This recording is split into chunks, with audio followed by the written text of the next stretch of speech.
What a special day this is.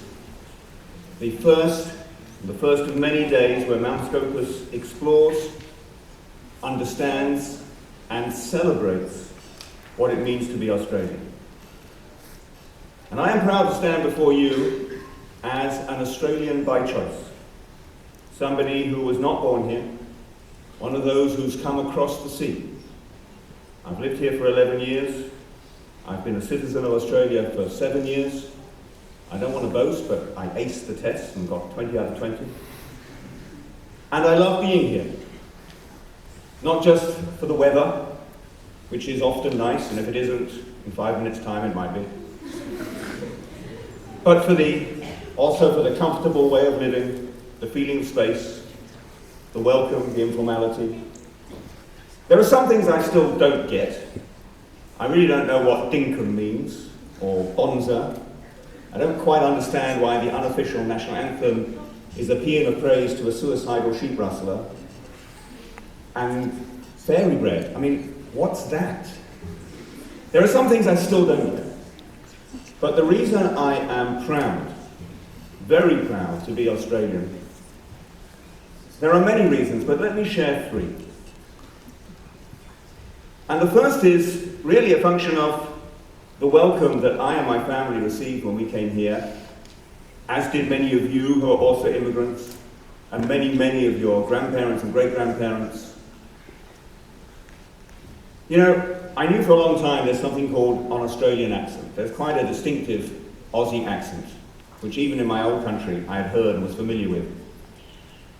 And when I came here, I was surprised how often you hear, in all walks of life, other accents.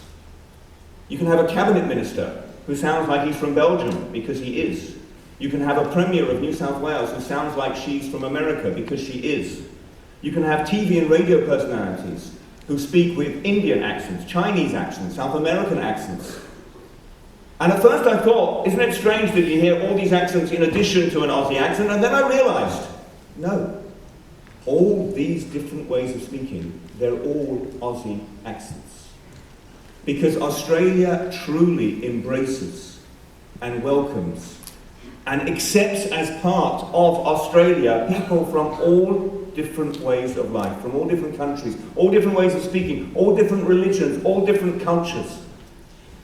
And these are not regarded as somehow un-Australian, they are regarded as part of what Australia is. That is true multiculturalism, and Australia shows the way. And there's another reason. There's something in Australia called mateship. And it's true. And the sense of looking out for each other and helping each other. It works on the individual level, it works on the community level, and it works on the international level. Every year on Anzac Day, we learn and we see films about Australian soldiers involved in fighting in areas around the world, and particularly in our region. And the truth is, most of the time they're not fighting wars.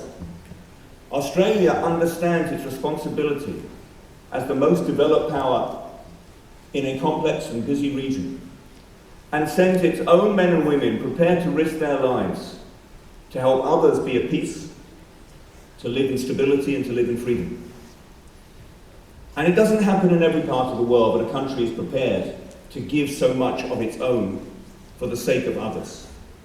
That's mateship writ large. That's part of Australia.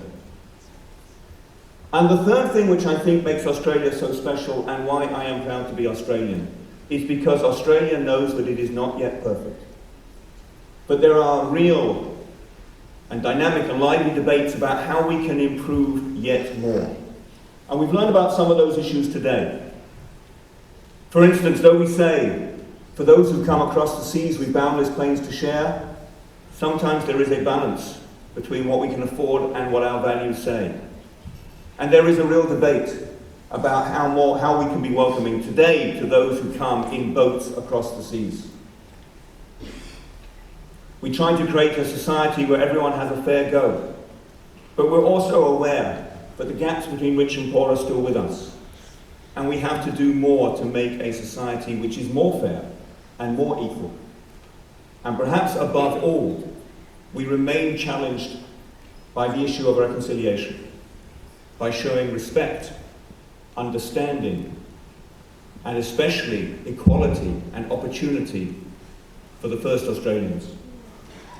And it's because Australia is aware of what it needs to do and the challenge it faces to become an even better place that I am proud to be Australian. And so I say, on this particular occasion especially, I say thank you to Australia for giving me a home and such a wonderful home. And I say, advance Australia fair, and because you are fair, we know that you will become fairer still. And let us now rise to sing the Australian National Anthem with new meaning and new understanding.